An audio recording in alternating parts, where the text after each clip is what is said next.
Melody Patterson had dirt under her fingernails and calluses on her palms that told the story of 4 generations of her family's blood, sweat, and dreams poured into the 847 acres of prime Iowa farmland that had been her whole world since the day she was born 31 years ago, in the same farmhouse where her great-grandfather had raised 12 children during the Great Depression. She was the kind of woman who could birth a calf at 3 in the morning, negotiate grain prices with big city buyers by noon, and still have energy to help her elderly neighbor fix a broken fence post before sunset, all while carrying the weight of knowing she was the last Patterson who truly understood what it meant to work land that had been in the family since 1923. Her younger sister Brielle had always been different, the pretty one who wore designer clothes to family gatherings, who moved to Chicago after college to work in marketing, who visited maybe twice a year and spent most of those visits complaining about the smell of the livestock and the lack of decent coffee shops within 50 miles, when their father Harold suffered his massive heart attack while combining corn last October. Melody had been the one to find his body slumped over the steering wheel, had been the one to handle all the funeral arrangements while Brielle flew in just long enough to cry photogenic tears at the service before flying back to her city life. The will reading had been straightforward. Harold Patterson left the farm to both daughters equally, with the understanding that Melody would continue to run operations and Brielle would receive half the profits, a fair arrangement that honored Melody's dedication while ensuring Brielle got her share of the family legacy. But 3 months later, Melody's world shattered when a man in an expensive suit knocked on her door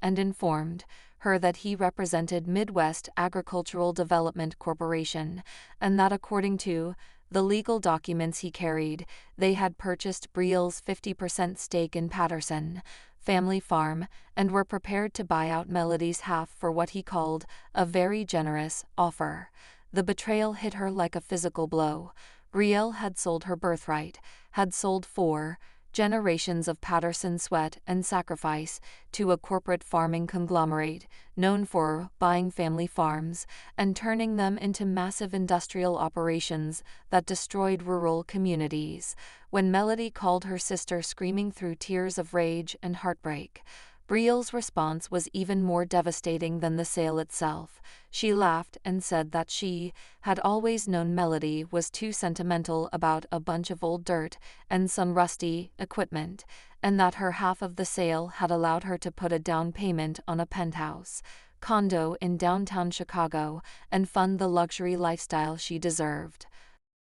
The corporate buyers gave Melody 60 days to vacate the farmhouse where she had planned to raise her own children. Someday, 60 days to watch her life's work get bulldozed to make room for massive grain silos and automated equipment that would eliminate the need for the kind of personal attention and generational knowledge that had made Patterson Farm profitable for nearly a century. But Melody Patterson was the granddaughter of a man who had survived the Dust Bowl and the daughter of a woman who had kept the farm running during the farm crisis of the 1980s, and she had inherited more than just their love of the land. She had inherited their intelligence, their strategic thinking, and their absolute refusal to go down without a fight. Her investigation into Brielle's finances began with social media stalking that revealed her sister's impossibly lavish lifestyle, designer handbags that cost more than most people's monthly salary, vacations to European destinations every few months, a new BMW that probably cost more than Melody made in 2 years of farming. But the math didn't add up even with Brielle's marketing job and her share of the farm sale, so Melody started digging deeper, using her agricultural business degree and her connections in the farming community to trace financial records and discover that Brielle had been systematically stealing from the farm for years. The evidence was hidden in plain sight once Melody knew where to look: inflated invoices for consulting fees that Brielle had been billing to the farm's business account, equipment purchases that never arrived but somehow generated tax write-offs, and most deafening of all, a pattern of grain sales where the money had been deposited into accounts that Brielle controlled rather than the farm's operating account. Over the course of 3 years, while their father was suffering from the early stages of dementia that the family had attributed to grief over their mother's death, Brielle had stolen nearly $400,000 from the farm that was supposed to be their shared inheritance, money that had been earmarked for new equipment, land improvements, and the emergency fund that might have kept the farm solvent enough to survive Harold's death without requiring a forced sale. Armed with bank records, forged invoices, and a paper trail that painted a clear picture of systematic embezzlement, Melody drove to Chicago on a cold February morning and walked into the glass tower where Brielle worked, carrying a manila folder that contained not just the evidence of financial fraud, but photographs of every family gathering, every holiday celebration, every moment of their shared childhood that Brielle had monetized and betrayed. The confrontation in Brielle's corner office was everything Melody had imagined and more. Her sister's face went pale when she saw the documents, then flushed red with rage when she realized that Melody had unraveled her carefully constructed theft, and finally crumpled into panicked tears when Melody explained that she had already shared copies of everything with the FBI's Financial Crimes Division, the Iowa Department of Agriculture, and most importantly, with Brielle's employer's Human Resources Department and the Illinois State Bar Association, since her sister's marketing job apparently required a clean legal record.